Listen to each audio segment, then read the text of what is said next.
Used to be, not anymore. Hello, everyone. Welcome back to the greatest of my guests, Mr. ANDREI Martyanov and Mr. Larry Johnson. Before we start this live stream, I would really appreciate if you let me know how is the sound, if the video is okay, since sometimes there are some issues. And let's wait for a second when I see that there are people joining, because it looks like we are live, but you know, sometimes there is delay on YouTube. Are we going to get are we going to get an account of your trip to the United States? Today? No. I returned a few days ago, Larry. Actually, what we have today, I'm losing sense of time. I'm losing sense of time. There is so much happening in the world. Yeah. But the trip, maybe if we have time after the live stream, I'm very glad I went. It was emotional for me, you know, because that was my home for such a long time. And you know, it's a long story. But okay. Let's start this live stream. Let's start this live stream with something that I think my audience will appreciate, because I believe that humanity is what will save us, and we have to look at the human side of things. And the accident that took place in Washington, D.C. It's something that actually was addressed. I was watching so many news today. I'm really overloaded. From Kash Patel to Tulsi Gabbard to White House press conference with Trump. And he was talking about this accident between the plane and the helicopter. I want to first read what I read on TASS for a moment, and then I want to show for a very few seconds a very important video, because I think audience will appreciate. So as far as this accident that took place, there were 60 people on board as far as passengers on that plane of American Airlines and 4 employees. But here is the helicopter, Bombardier CRJ-700, that apparently had 3 military personnel on it. And I will ask my question after that video. Oh, that actually the Bombardier CRJ, that's the American Airlines plane. Yeah. That's not the helicopter. I'm so sorry. Yes, I'm so sorry. The helicopter was a Black Hawk military helicopter. Yeah. Yes, my mistake. Yes, Black Hawk. I apologize. So here the casualties, 60 people, apparently none of them survived. Among those people were, I don't think only Russians, but US officials have not disclosed. American figure skaters and coaches were among the passengers flying from Kansas. And we have here Russia's 1994 champions in figure skating. And Andrei, please correct me if I mispronounce, Yevgenia Shishkova and Vadim Naumov. And also Ina Volyanska. So before I ask you my question, I really want to share this because I found this very beautiful clip, and I think it will present to you the talent of those people. So let's share this with the audience. I will just mute you for a moment because there is a music playing.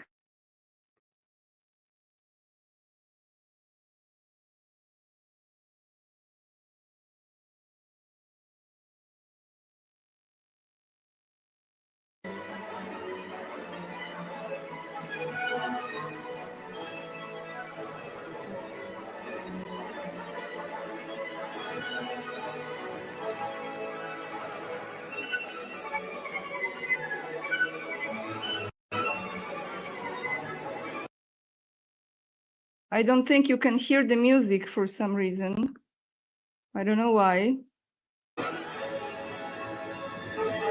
do this without the music, but those are the people who unfortunately died in that plane crash. I'm very sorry I was not able to play the music because it was really moving. No, I could hear it. Yeah, we could hear it. You could hear it? I couldn't hear it. Yeah, we could hear it. We could hear it fine. I grew up as a child watching the ice skating. My father took me on ice when I was 4 years old. And I want to ask you very, very quickly on this topic, because Trump addressed this. He said that helicopter can stop mid-air if they are not on auto, I'm paraphrasing, so then there is an assumption that something could be controlling that helicopter because the plane was flying according to the route, and it seems like that helicopter was beelining, and I'm not an expert, so I look into it, what it means. It means that beelining is the swiftest, most direct road between 2 points, as if this helicopter was directing itself towards the plane. Quickly, before we go to Ukraine and other topics, gentlemen, what are your thoughts on this situation? Why you think, if that's the case, why would they do that?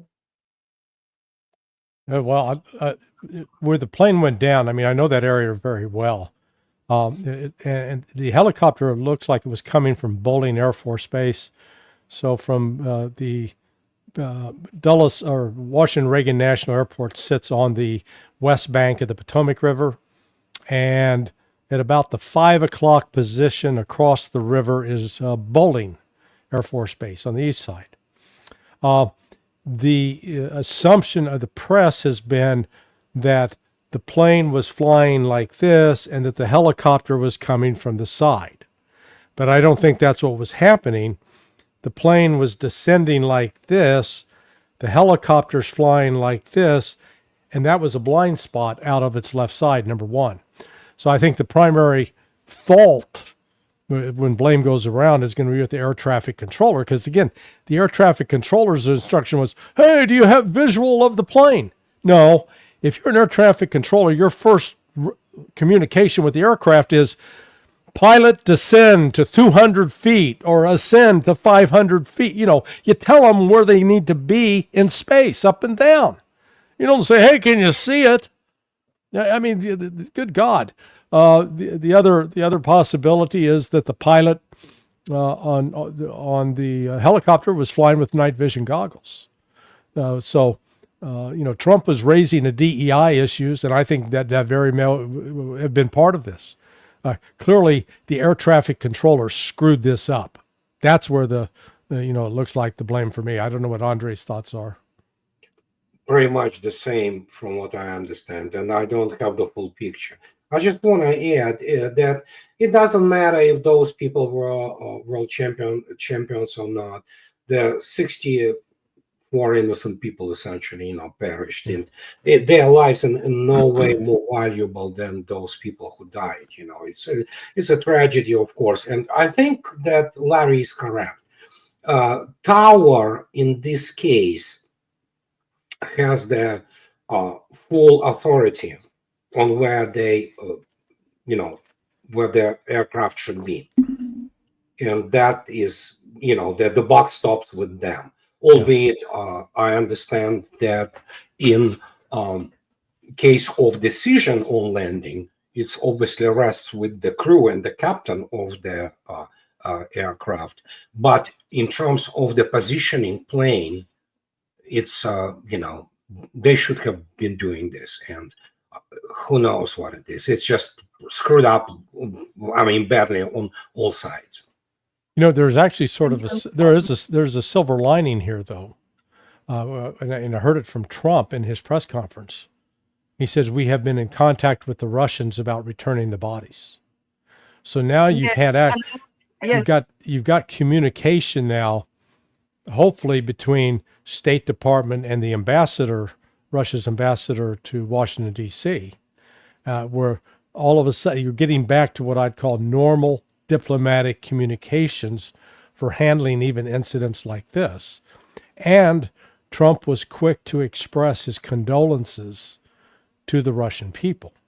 So, I took all of that as sort of some positives, at least, that we're getting away from this ridiculous animus that has colored the relationship for so long. Thank you so much for saying this, both of you. And I want to say, I was actually thinking to play, this is a very short moment when there is a journalist, I believe that was a Russian journalist, who asked about the bodies, and there was another question. Someone asked President Trump if he talked to President Putin about this, and he said, he actually, in the answer he gave, it seemed like he talked to Putin, but anyway, just listen to the full White House press conference.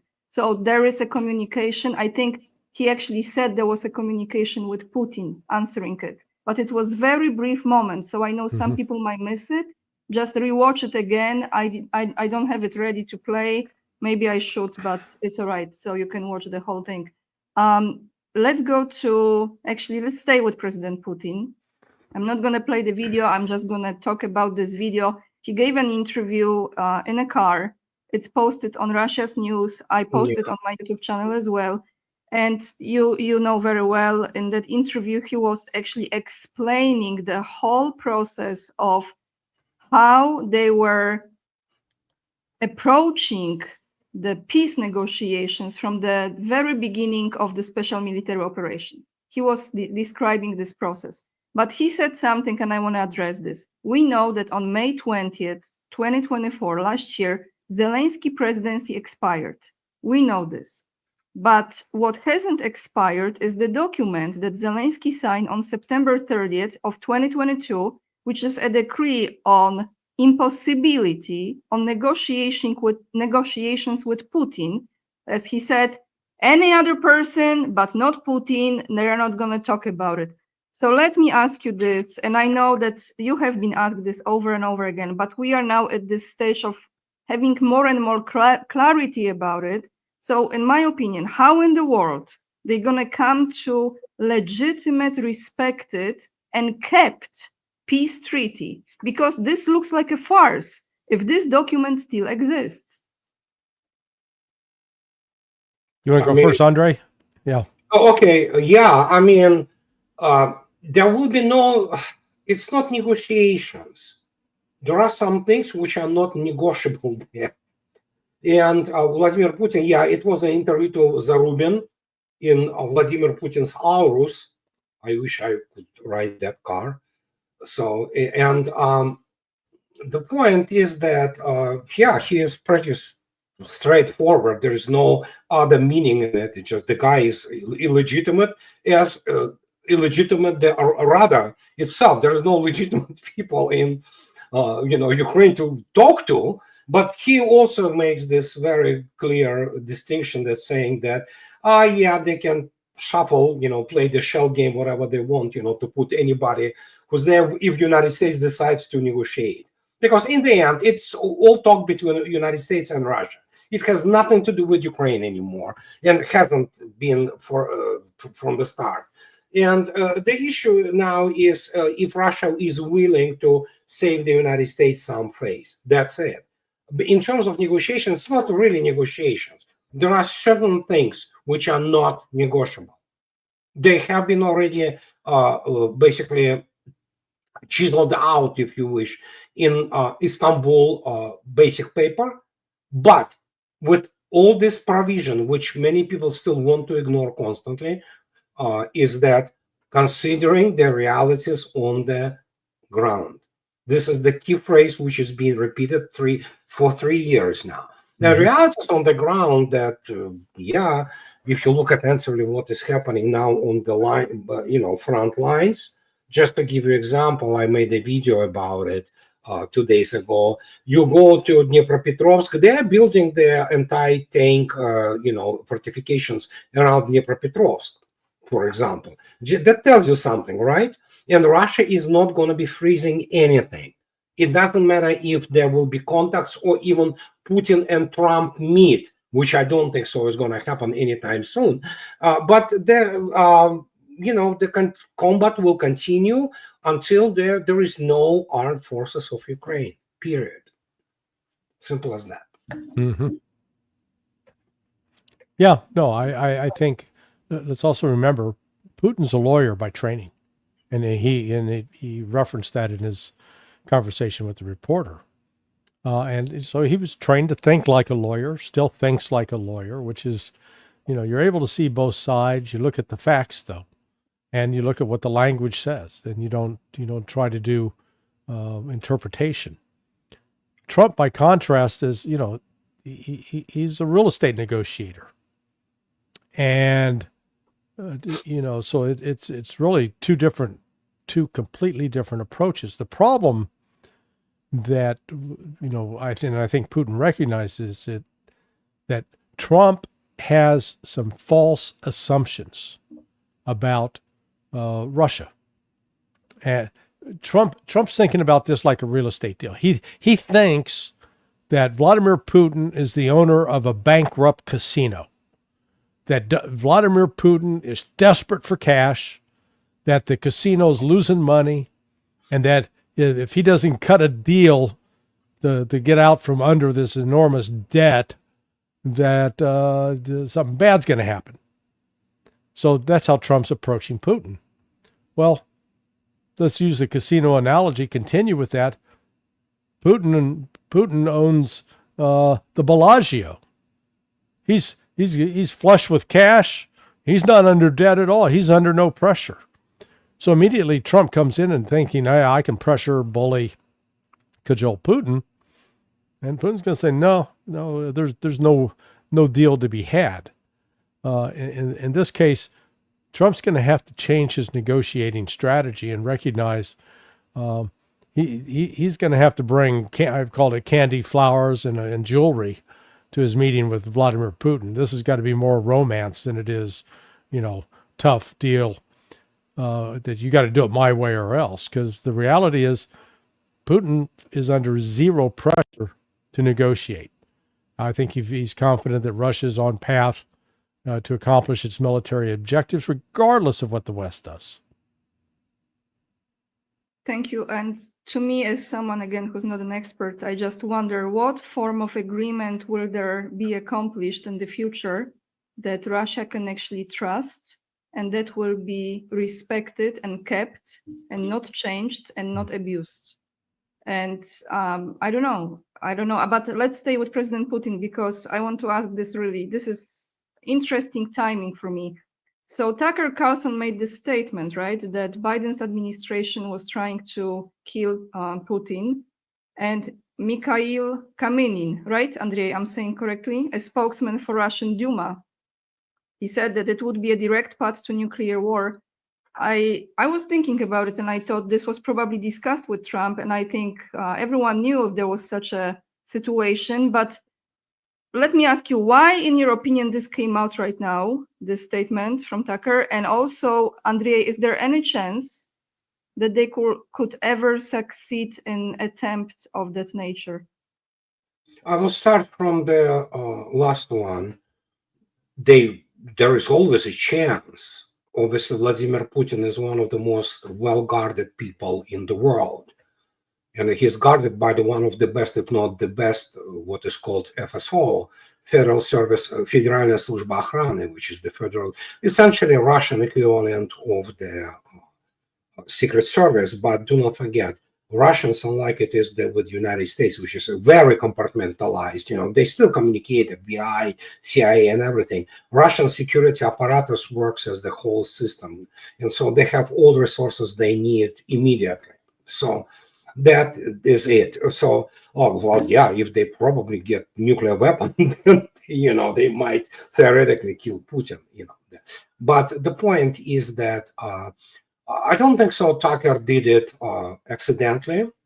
But if you go to my blog, and I was writing about it for years now, that the thing which the U.S. political Washington establishment desires no more is just killing Vladimir Putin, because they are not very smart people there.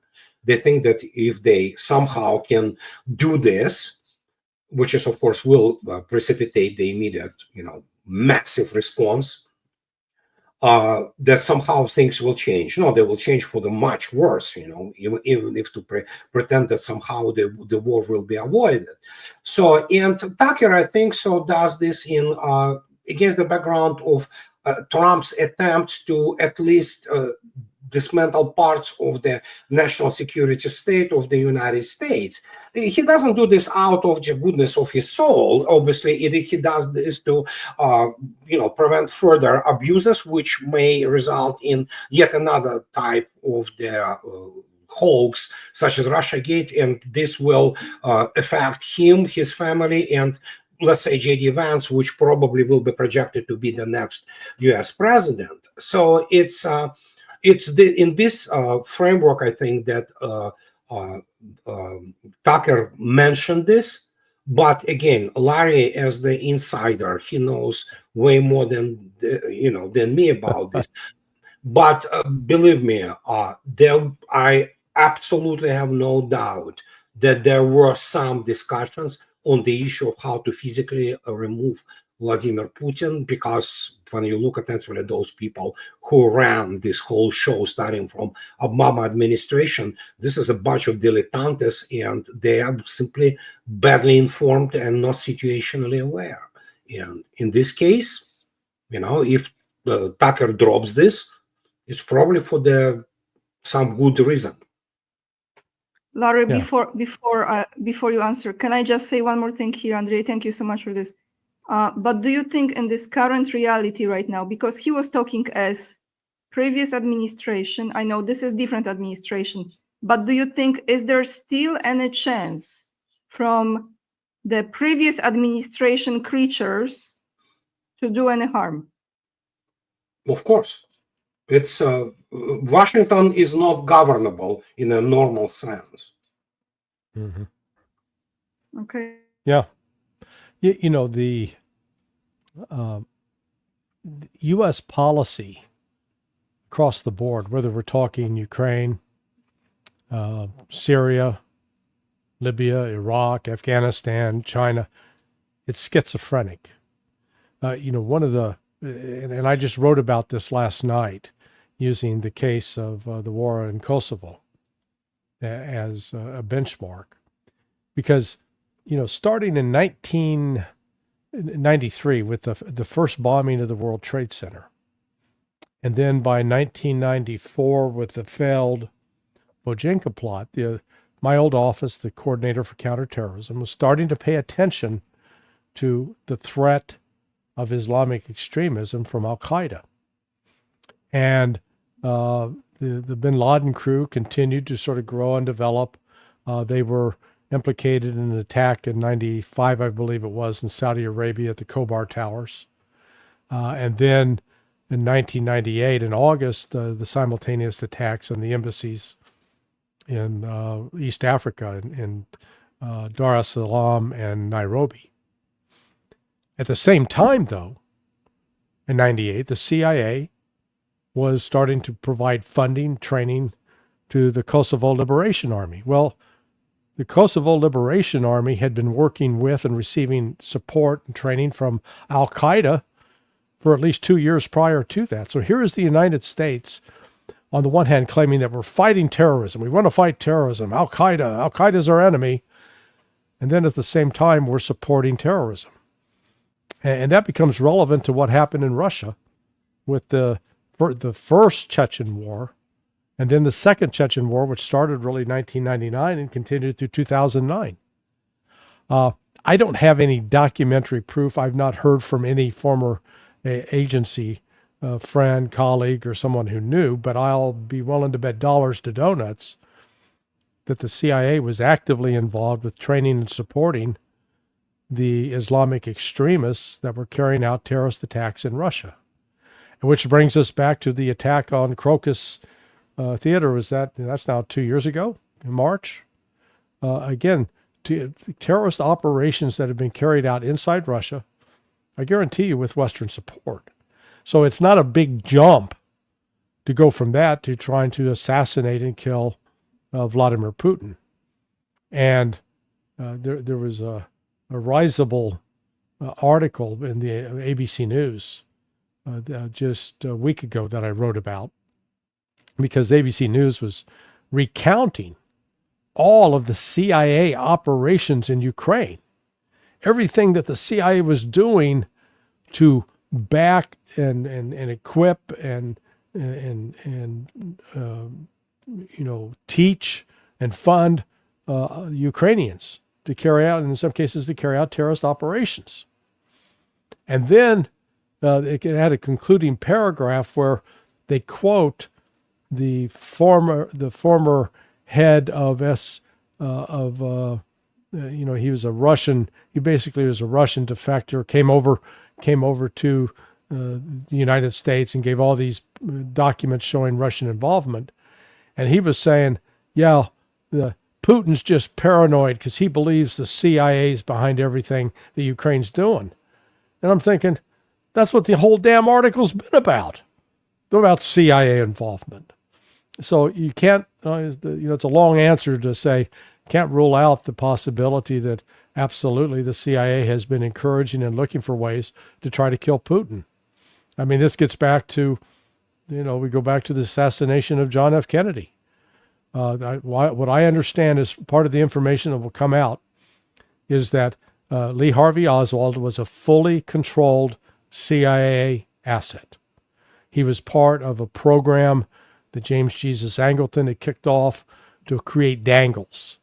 And that he was, quote, a patsy was exactly right. But it's one of those things. That's one of the things the CIA has kept covered up for all these years. Larry, thank you. Actually, I have a video about this. I want to ask in a second about JFK files. The latest interview that Tucker had is about it. And there is something that really got my attention, and I will bring it in a second. But I want to ask you now about Syria. So Syria's new ruler, if I mispronounce again, I don't know Arabic, Ahmed al-Shara, or I don't even know what's nationality, to be honest, has reportedly demanded that Russia hand over Bashar al-Assad if Russia wants permission to operate its 2 military bases in the Middle Eastern country. So I don't know if Russia commented on this, ANDREI, and also how important are those 2 Russian bases in that region? I mean, they are generally important as any kind of operation in the Mediterranean. But don't forget Khmeimim base, air base in Khmeimim. It was essentially a expediency base, if you wish. It was the result of Bashar al-Assad government asking Russia to help with the ISIS. And in order for Russia to defeat ISIS, Russians needed the air base on the base of operation, which was Khmeimim. Because now Russia doesn't operate any kind of, doesn't fight for anybody there. So Khmeimim in and of itself, it could be very pleasant to have it, but I mean, it's not critical militarily. Tartus, on the other hand, it was always what is called PMTO, the post of the Material Technical Service throughout the Soviet times when the 5th Operational Squadron, Mediterranean Squadron, was operating. And it wasn't naval base. So, but what can I say? There is Libya now, which there are negotiations between Haftar and Russians talking about something setting up in Libya, which was the case essentially during the Soviet times. It wasn't really a full-blown naval base, albeit there were military bases of Soviet bases in Libya. I was on one of them, and so that could be the case in terms of losing Tartus. Khmeimim in and of itself, it doesn't provide much value now as it used to be. Nobody says that it's not important. It is important, but it's definitely lost its operational significance once the deal with the ISIS was over, and now you have a completely new political situation in Libya, in Syria. But of course, all those demands, like they can demand whatever they want. The point is that in the end, they need somebody to sustain their so-called regime, and I don't know what is happening right now in Syria, but evidently it's not as calm as they want to present it. And in the end, we have Trump again saying that he wants the U.S. troops removed from Al-Tanf base. We have Turkey and Kurdish issue. So if they want to continue to demand things from Russians, they are free to do so. Another matter, obviously, Russia is not handing Bashar al-Assad to anybody, and That's it. It's the it's the closed issue, so to speak, closed question. If they will ask Russians to remove it, Russians will remove it. But evidently, there is how to say it. There is some undertow, if you wish, in all that, and we have to wait and see where it all, comes to. And I don't think so. It's that simple that they said, "Okay, you just leave." It doesn't work like this. Thank you, Andrei. Larry, your thoughts on this? No, I think Andrei covered it. Okay, so let me now ask you this question. I hope I can play this video and I can hear the sound. This is from the interview that Tucker had yesterday. This is the latest. With a journalist, I don't have his name, but this is about JFK files. As we know, Trump has signed many executive orders. One of those was to reveal the files of JFK assassination, as well as Martin Luther King, and also brother of John Kennedy, father of Robert Kennedy Jr., Bobby. Yeah. This is Matt Taibbi. Matt Taibbi is the other journalist. No, the other yesterday, different guests. That was the latest yesterday, Larry. Not that one. He worked for Washington Post, I believe, and he's not Trump supporter, but it was pretty good interview. In that interview, he mentioned something that I didn't know about, and I really want to ask you about this, because let's see if I can play it. Yeah, play it. I may know who it is. Probably you know much more than I do for sure. Let me just show you this interview right here. This is the person, okay? And you can see it. I hope the sound will be good. If not, I will ask you without the sound. Let me mention another JFK document that's very important and I think will interest you. One of the things that's withheld and is in the JFK collection right now is the testimony of James Angleton in 1975 to the Church Committee about the Israeli nuclear program. This is a 113-page document, and it's heavily redacted to this day. And the redactions clearly pertain to Israel. Now, is this an assassination-related document? Absolutely. The Assassination Records Review Board said this is an assassination-related document. It meets the statutory definition. Okay. If the president and this effort are serious, that testimony will be declassified because Angleton controlled the Oswald file on the one hand, and he was in contact with the Israelis on the other. So it belongs in the public record. That's another test of, is this serious effort? So let me ask you, why in the world would the Dimona project, the Israeli nuclear program, which has never officially been admitted by anybody but Israel, what would that conceivably have to do with the assassination of JFK? Well, it relates to what Angleton was doing in 1963, okay? There were profound conflicts between Israel and the Kennedy White House over the nuclear program. Kennedy was pressing for on-site inspections, which the Israelis resisted because on-site inspections would have realized that they had a bomb-making program. So this was a real bone of contention between the Israeli government and the Kennedy administration in the summer of 1963, at a time when Angleton controlled the Oswald file. So just the juxtaposition of those facts means that everything about it should be on the public record. Okay, so here is my question, gentlemen. For the longest time, I thought that the main reasons for killing President Kennedy was two things: that he didn't get along with CIA and the plans that CIA had, the military complex, wars, and the second was that he was about to change the financial system. Now, this is the information I didn't know about, so I want to ask, does this program still exist? As you can tell, I'm not an expert, so I want to know, how is the Israel at this moment with the nuclear situation, and what are your thoughts on this? Because I didn't know about it. Yeah, so this that reporter's Jefferson Morley. He worked at the Washington Post for, I guess, 15 years, but he's been away from the Post now for about 18 years. Yeah, no, this whole Ryan Dawson, who currently lives in South Korea, but he was one banned early from places like YouTube and Facebook.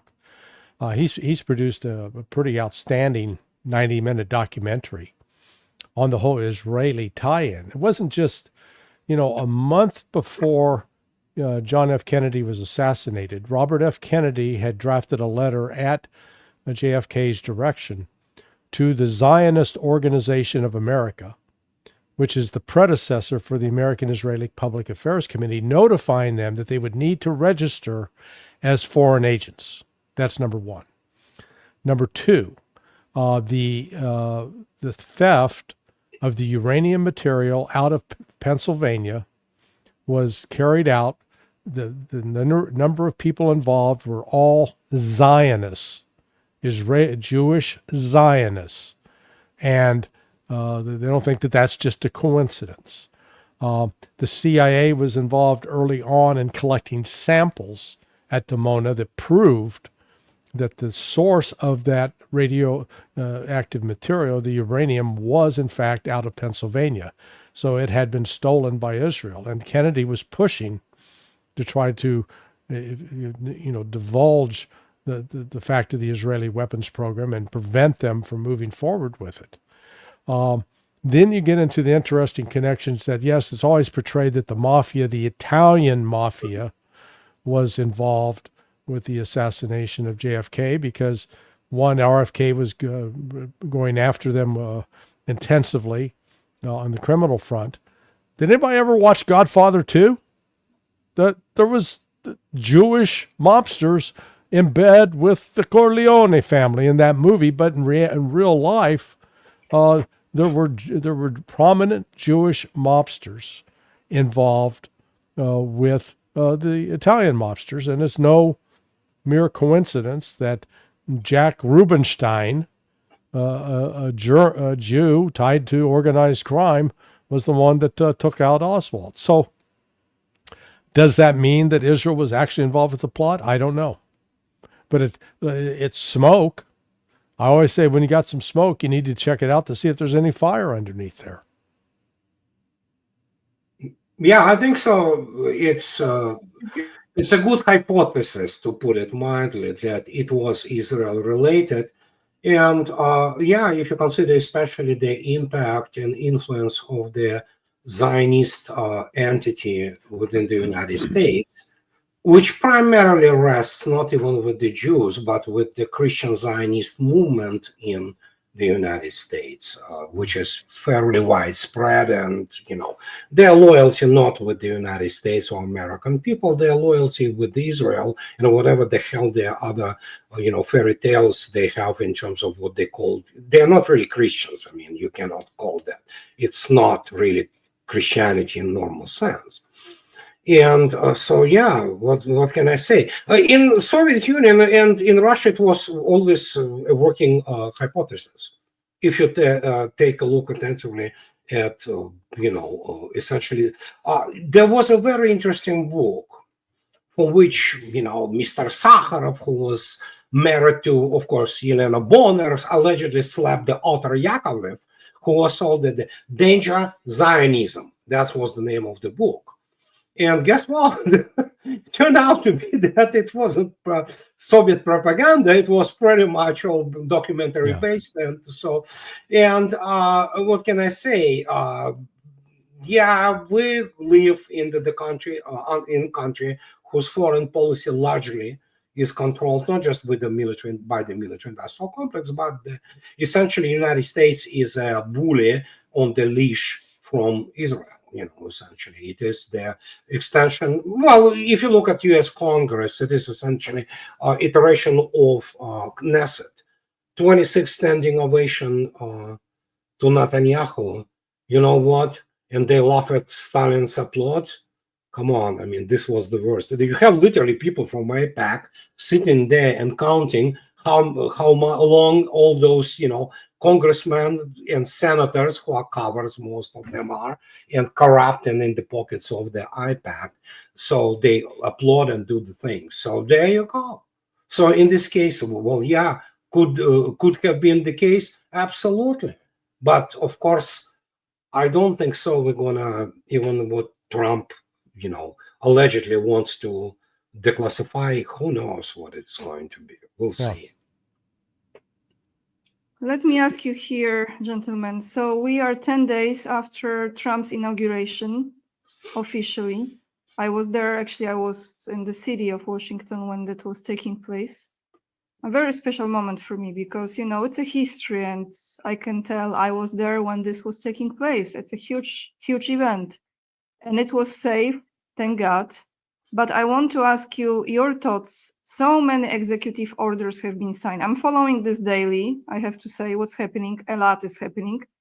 Is there anything for you that you would say as far as the people that he appointed that are still going through the process? As I just mentioned, Robert Kennedy Jr., and we have Tulsi Gabbard, we have Kash Patel. I was watching before we connected. I actually support him very much, watching that he was so confident and on the top of things. But, they are actually, it's very pathetic, the questions they are asking, and it's very desperate. Mhm. So, we're watching this shit show, as I say. But in your opinion, at this point, when you look at those executive orders, do you feel anything is like you say, okay, this is good thing he's done, like this is good direction? There is something that is shifting. I want to know your honest opinion. May I answer first, because I will need to run after that. Yes, I agree. There are some things which I support wholeheartedly. If it is obviously having Tulsi as the director of the national intelligence is critical. Kash Patel, yes, FBI needs to be, it's just, basically, what can I say? In terms of some issues of the domestic policies, you can only support number of his attempts, and especially which are critical. I'm not so much about, excited about Pete Hegseth and things like that. But Tulsi Gabbard and Kash Patel, I think, so are critical in his, if he wants to really do something about it. I was obviously very disappointed that Doug McGregor, hasn't been afforded any kind of the government position in his administration. Which I'm, as much as I disagree with McGregor on a number of the historical issues, he is definitely one of the most brilliant military minds in the United States can actually offer. So, but the rest we'll see. I hope Kash Patel gets approved, and I hope Tulsi get approved, and then it's kind of, we'll see where this game goes, but a good start. Andrei, before you go, and I thank you so much for joining us today, and I wish you lots of health. Andrei, one more thing. Any from those executive orders that he signed that you feel like this is the right thing? I mean, I just told you that about, the border issue, absolutely critical. It's absolutely critical. The state, nation states are defined by their borders. And what was happening under Biden administration, it's a direct, treasonous sabotage of the U.S. Constitution and the U.S. state as such. So in this particular case, I applaud him. It's, it should have been done, and he's doing this. We'll see what will be the result. And men and women, by the way, right? That's a good thing. Oh, no, gender, yeah. I mean, we're not even going there. This thing has to be completely dismantled. People who actually, I wish they have been persecuted for people who actually started this. And again, all this transgender thing, this is crime against American children. This is absolutely atrocity. And those doctors, those people who came up with this, those programs, and especially utterly corrupt and treasonous teachers union in the United States. These people, they have no consciousness, they have no morality. Many of them have to be behind bars, actually. So, all right, guys. All right, my friend. Thank you so much. Sure. Thank you. I stay with Larry. Thank you, Andrei. Bye-bye, guys. Bye. Take care. Bye-bye.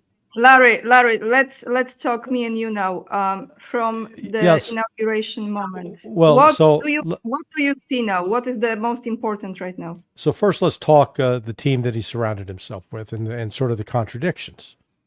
So when you look at the what I call the pro-Zionists, the Christian Zionists that have populated Trump's national security team, it's significant. And then you couple that with the money he received from Miriam Adelson, the widow of Sheldon Adelson, which reportedly was as much as $100 million. Others said that she only gave $50 million of it. Regardless, still a lot of money, and it implied that basically Trump was going to be the monkey, like an organ grinder's monkey, attached to a wire that Miriam Adelson controlled. But then we saw what Trump did with the ceasefire, and he sent Witkoff off, and apparently that even had the backing of Miriam Adelson. So instead of that really, if you will, worked against the conservative, ultra-Zionist crazies in the Netanyahu government. And the visual images of these hostages being released with the Al-Qassam brigade out in force, showing that Israel has failed, utterly failed in 15 months to defeat the Hamas. Well, that was sort of a blow for Israel. So what I'm saying is we can't always judge Trump by, let's say, the appointments. Now, when you look at the various executive orders, I described it as a Sergio Leone movie. Sergio Leone, the good, the bad, the ugly. That's what it was. There was some good, there was some bad, there was some ugly. On the good side, I think him directly taking on and challenging the whole woke agenda and the whole transgender madness was long overdue. It's something that the vast majority of Americans support. They're sick and tired of what we call Dave Chappelle calls the alphabet people. He said the alphabet people have taken hostage 25% of the alphabet for themselves and expected everybody else to obey. So that was good. His the decision to declare the drug cartels in Mexico as foreign terrorist organizations, that's sort of ugly because, we've already seen the movie. I mean, the movie Sicario is about the CIA under U.S. government orders taking the war to the cartel in Mexico. Okay, we've already seen that movie. It doesn't go well. And, this could be a whole nother discussion, but I would argue that going after the money is a far, far more effective counter-drug activity than going in and conducting military operations and killing people. That's not going to solve the drug problem. We actually tried that with what was called the Kingpin program, which one of my former business partners and friends, he's a current friend, but he was a former business partner and then he retired. He set that up at DEA back in the late 80s, where they would target the leaders of the narcotics cartels, thinking that if you arrest the top, go after the top, the head of the snake, that'll cause the collapse. Well, it didn't. It turned out it was like hitting a ball of mercury with a hammer. It split it into different components. They're still intact. It made it more difficult to control. So, that's sort of a bad move, I think, on Trump's part to do that. But his efforts to get control of the border and to enforce the border laws, good. Yes, and that is the process of doing it. It started right away. Mm-hmm. And you can see, I don't know the number of people who have been arrested at this point, but they are going after money because they stopped the funding. And right. I think a lot of those organizations, and I think the NGOs, when they will be really, really looking into it, it's all connected, right, Larry? Yeah. Children, human trafficking, cartels, drugs. They don't call it organized crime for nothing. It's organized. That's the whole point. It's all about making money. So when you look at those executive orders now, and there is, I'm sure, more to come, do we had this conversation so many times before, and the last few years since we connect, the state of affairs in United States was very, let's put it mildly, very rough. Mm-hmm. It was not an easy place to live in. And when I went back there now, I could see how certain areas of the places where I was visiting looked like. So I could tell, I didn't live in Washington. I lived in New York. So I could see on people's faces as well. I could see it. I could feel it. But Yeah. would you say there is some hope for the country at this point? Yeah. Look, I guess our country is fragmented, and it was becoming worse under Biden. There are, we have to get down as Americans to figure out who are we, and what are we about. And this is where Trump is both good and bad. He's good on the front about make America great again. That's good. But develop pride in being an American. Great. I'm all in favor of nationalism. But when you accompany that nationalism with imperialism, now if we're going to take over Greenland, we're going to take over the Panama Canal, kick the Chinese out, then all of a sudden it resurrects the bad old America as imperialist power and a bully. Unfortunately, that resonates. That has strong credibility with a lot of Americans who still, hell yeah, that's America, which I view as counterproductive. So it is, if they come in and really try to enforce the law so that people are safe again, because what's going on in the streets in New York City, people getting mugged, attacked right and left. It's just, it's a nightmare situation. It's not like, walking the streets of Moscow, you feel completely safe, or St. Petersburg.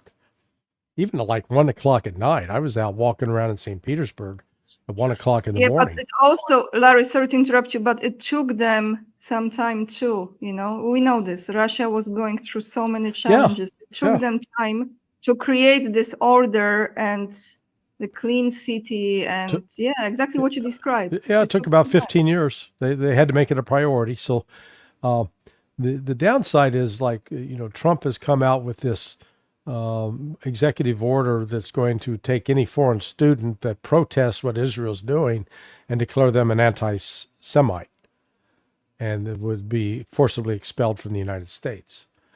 I think that's a violation of the First Amendment. I think it ignores, the political realities that many of these so-called anti-Semites are themselves Semites.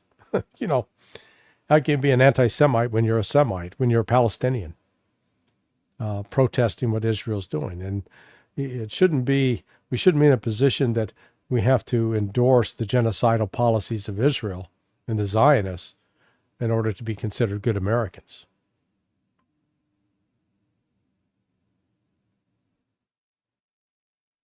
I think you're muted. Oh, the new press secretary, she's actually 27 years old. I think she's pretty good for her age. Yeah, Carolyn Levitt.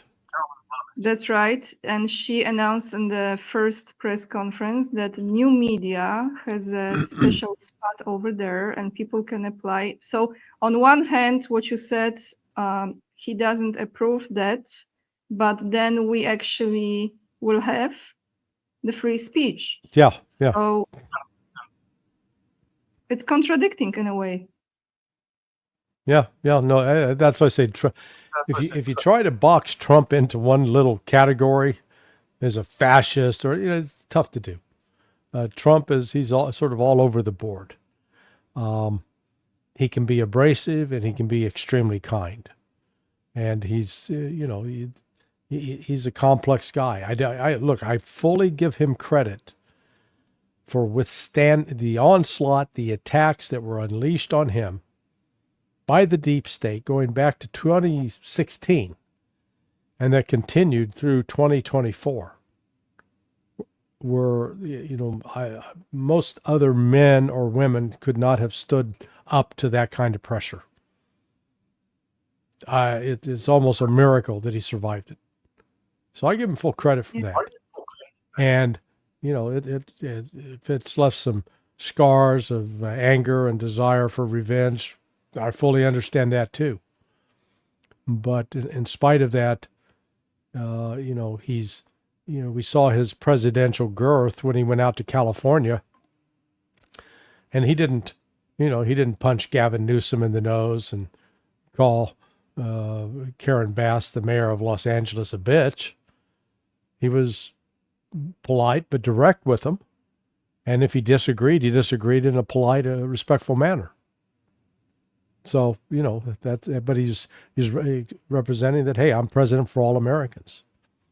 So that's the good news, and I'm hopeful that his desire to go down in history as a president who made peace overcomes his desire to be liked by people and to agree to policies that are going to promote war. Thank you, Larry. And before we end, I want to tell you, when I was in New York, I actually went, even though I lived in New York City for a year, I never went to Trump's Tower. And I went there this time, and I actually went down this escalator, and what you just said, 2016, when he announced that he would be running. But, when I was watching Kash Patel today being grilled, I was thinking to myself, this is kind of crazy. It's almost like this is actually happening. Like, he won the election, he's the president, he was sworn in, and here we have Kash Patel. This was just a surreal moment for me to come to this realization, because we know it's happening, but it's like, this is really happening. Like, the tables are turning. Yeah. And I know some people don't believe it. I do, and I respect those who don't believe it. It's okay, but I have my opinion. I actually have hope in the future of United States right now, Larry. I do. Well, I know it doesn't look pink, but it's okay. It's going to be rough, but it's going to be fine.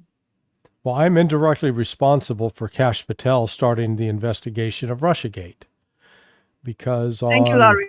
On March, I believe it was March 9th, 2017, I went and asked for a meeting with Devin Nunes, who is the head of the House Intelligence Committee. And the reason I had access to Devin is when Devin first went on the House Permanent Select Committee on Intelligence, HPSI, my next door neighbor, who is a major lobbyist, said, hey, I've got this friend, Devin, would you talk to him about the CIA? So I went and with another former CIA colleague, and we spent 2 hours with Devin at the Capitol Republican Club up on Capitol Hill, had lunch, and sort of, helped lay out what the CIA, the intelligence community was like. So he had a background, he had a trust in me. I went to him in March 9th of 2017, and said, look, they're spying. It's not just the FBI, British intelligence, CIA, NSA, they're all spying on Trump, and they're using the Brits, foreigners, to spy so that the information can be passed without the U.S. Folks necessarily violating the law. And I gave him names of the specific name of a person to talk to. He followed up on that within a couple of days, and when he came out of the White House after getting presented with some of that material, he immediately was attacked and became a subject, a target. But based on that information, he turned it over to Kash to start the investigation. And, that it wound up what Kash investigated based upon what I had flagged to Devin. I'm taking credit for helping start that ball rolling downhill.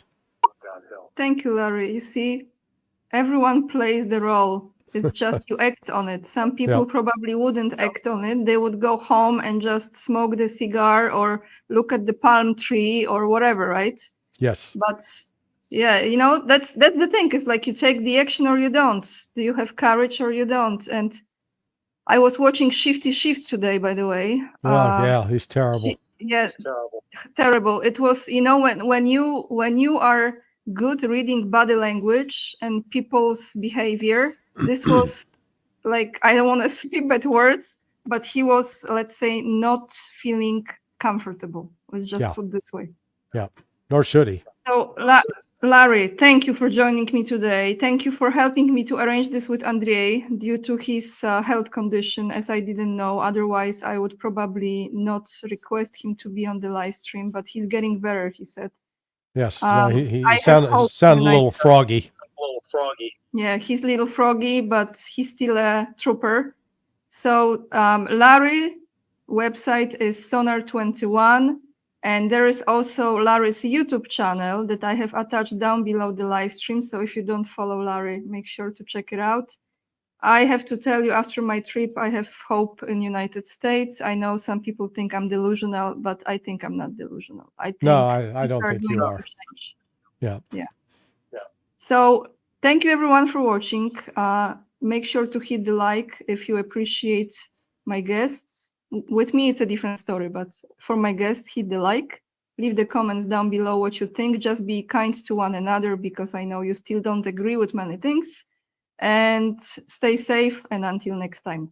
Thank you so much.